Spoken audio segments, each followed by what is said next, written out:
Hello friends, welcome to defence matrix. तो China के J-35 aircraft की जो पहली इमेज है वो निकलकर सामने आई है और ये एयरक्राफ्ट देखने में बिल्कुल F-35 जैसा नज़र आता है। अगर दूर से कोई इस एयरक्राफ्ट को देख ले तो F-35 और J-35 में डिफरेंस बता पाना थोड़ा मुश्किल हो जाएगा। तो ये एयरक्राफ्ट फर्दर आइट्रेशन है J-31 फाइटर का, जिसने अपनी फर्स्ट फ्लाइट 31 अक्टूबर 2012 में भरी थी। तो जो पहले डिज़ाइन था वो थोड़ा डिफरेंट था, देखने में काफ़ी अलग लगता था F-35 से। उसके बाद उस डिज़ाइन के साथ कुछ इश्यूज़ निकलकर सामने आए। तो जो पहला डिज़ाइन था वो 2013 से 2019 तक चला, फिर उसमें कुछ चेंजेस किए गए। तो पहले डिज़ाइन की जो एरोडायनामिक परफॉर्मेंस थी वो एक्सपेक्टेशन से काफ़ी नीचे थी। साथ में जो इंजन यूज़ किए गए थे वो RD-93 थे, सेम इंजन जो कि JF-17 में यूज़ किए जाते हैं। काफ़ी ज़्यादा स्मोक करते थे, जैसा कि आप वीडियोज़ में देख सकते हैं। तो एरोडायनामिक परफॉर्मेंस को लेकर ये बात कही जाती थी कि ये जो एयरक्राफ्ट है वो काफ़ी ज़्यादा एनर्जी ब्लीड करता है और पायलट को काफ़ी परेशानी होती है इस एयरक्राफ्ट की नोज़ को ऊपर रखने में। तो डिज़ाइन पे रिवर्क किया गया और जो नया डिज़ाइन है वो हैविली इंस्पायर्ड लगता है F-35 के डिज़ाइन से। तो वॉल स्ट्रीट जर्नल की रिपोर्ट के हिसाब से, जो कि 2009 में पब्लिश करी गई थी, चाइना ने जॉइंट स्ट्राइक फाइटर प्रोग्राम के डेटाबेस से टेराबाइट्स में जो डेटा है उसको चुराया था और उसका जो रिजल्ट है वो J-35 के डिज़ाइन में नज़र आता है। ये बात आपको बता दें कि J-35 जो कि पहले J-31 था, उसमें जो पीपल लिबरेशन आर्मी एयरफोर्स है या फिर चाइनीज़ एयरफोर्स है वो कभी भी इंटरेस्टेड नहीं थी।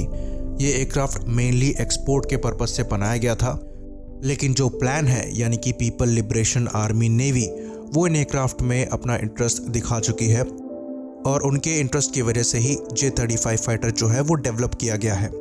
तो ऐसा बताया जाता है कि ये जो नया एयरक्राफ्ट है इसमें पेलोड कैपेसिटी को बढ़ा दिया गया है। पहले J-31 में जो पेलोड कैपेसिटी थी वो खाली 25,000 किलोग्राम्स की थी, अब इसको बढ़ाकर 28,000 किलोग्राम कर दिया गया है। इंजन की बात करें तो यहाँ पर नए WS-19 इंजन को यूज़ किया जाएगा। पहले जो J-31 थे वो यूज़ करते थे WS-13 इंजन को, जो कि करीबन 100 किलो न्यूटन का थ्रस्ट पैदा करने में सक्षम थे। तो ये जो WS-13 इंजन प्लान किए गए थे ये एक्चुअली RD-93 को रिप्लेस करने वाले थे, जो कि प्रोटोटाइप्स में यूज़ किए गए। तो ये जो WS-19 इंजन प्लान किए गए हैं J-35 के लिए, ये करीबन 10 किलो न्यूटन ज़्यादा थ्रस्ट पैदा करते हैं WS-13 से, यानी कि 110 किलो न्यूटन का मैक्सिमम थ्रस्ट यहाँ पर पैदा होता है। तो यहाँ पर 2 इंजन लगे हैं तो मैक्सिमम 220 किलो न्यूटन का मैक्सिमम थ्रस्ट यहाँ पर मिल जाता है। तो ये एयरक्राफ्ट सुपर क्रूज करने में कैपेबल है या नहीं है, इसकी कोई इन्फॉर्मेशन दी नहीं गई है। बाकी जो इलेक्ट्रो ऑप्टिकल सेंसर वगैरह लगे हैं वो चिन माउंटेड है, बिल्कुल F-35 स्टाइल्ड है। तो ये इनका कैरियर बॉन्ड एयरक्राफ्ट होगा और टाइप 003 एयरक्राफ्ट कैरियर से ऑपरेट किया जाएगा। तो ये कैटोबार की कॉन्फ़िगरेशन में लॉन्च होंगे, अपने पूरे पेलोड के साथ टेक ऑफ करने में सक्षम होंगे। तो अगर हम दुनिया भर में career bond 5th generation fighter को देखें जो कि सर्विस में है, उसमें F-35 का नाम सामने आता है, जिसमें B और C वेरिएंट जो हैं वो नेवल वेरिएंट है। जो B वेरिएंट है वो शॉर्ट टेक ऑफ और वर्टिकल लैंडिंग कर सकता है, वहीं पर जो C वेरिएंट है वो कैटापुल्ट लॉन्च के थ्रू लॉन्च होता है।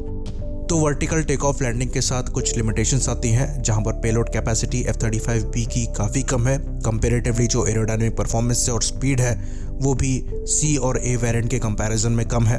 साथ में इंटरनल कैनन भी नहीं है, फ्यूल वगैरह की भी लिमिटेशंस हैं। तो जो वर्टिकल लैंडिंग और शॉर्ट टेक ऑफ एयरक्राफ्ट होते हैं उसमें कॉम्प्लेक्स मैकेनिज्म को यूज़ करना पड़ता है, जिसकी वजह से मेंटेनेंस वगैरह भी इसकी ज़्यादा होगी। तो F-35B जो है वो बहुत सक्सेसफुल प्लेटफॉर्म नहीं है।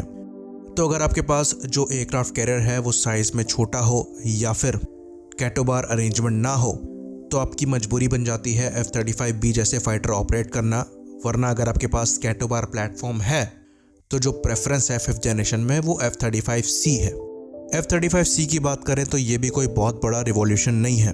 तो जैसा कि हम जानते हैं US नेवी इनकी सबसे बड़ी ऑपरेटर है, पर इनके सर्विस में आने के बाद भी US नेवी ने further F-18 super hornet block 3 के ऑर्डर्स दिए हैं। तो ऐसा बिल्कुल नहीं है कि US नेवी F-35C से इतना इम्प्रेस हो गई कि उन्होंने अपने F-18s को इन एयरक्राफ्ट से रिप्लेस करना चालू कर दिया। उल्टा ऐसा नज़र आता है कि स्पेसिफिक रोल्स के लिए ही वो F-35C को ले रहे हैं और अभी भी ज़्यादातर रिलाई कर रहे हैं F-18 सुपर हॉर्नेट के नए वेरिएंट्स में। यहाँ पर हम ब्लॉक 3 की बात कर रहे हैं। तो 5th जनरेशन फाइटर कैरियर से कितने रिलायबल होंगे ये देखने वाली बात होगी। तो जैसा कि हम जानते हैं 5th जनरेशन फाइटर में रडार क्रॉस सेक्शन को कम रखने के लिए रडार अब्जॉर्बेंट मटेरियल की कोटिंग करी जाती है। साथ में डिज़ाइन में कुछ ऐसे चेंजेस किए जाते हैं ताकि आरसीएस कम रहे।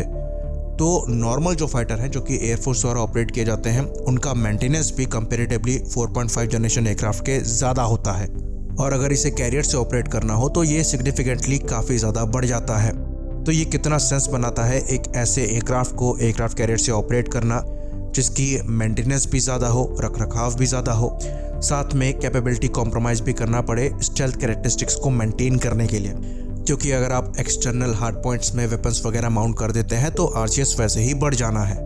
तो आजकल के रडार्स इतने कैपेबल हो गए हैं कि अगर आरसीएस थोड़ा भी बढ़ जाए तो वो रडार में शो करने लगता है।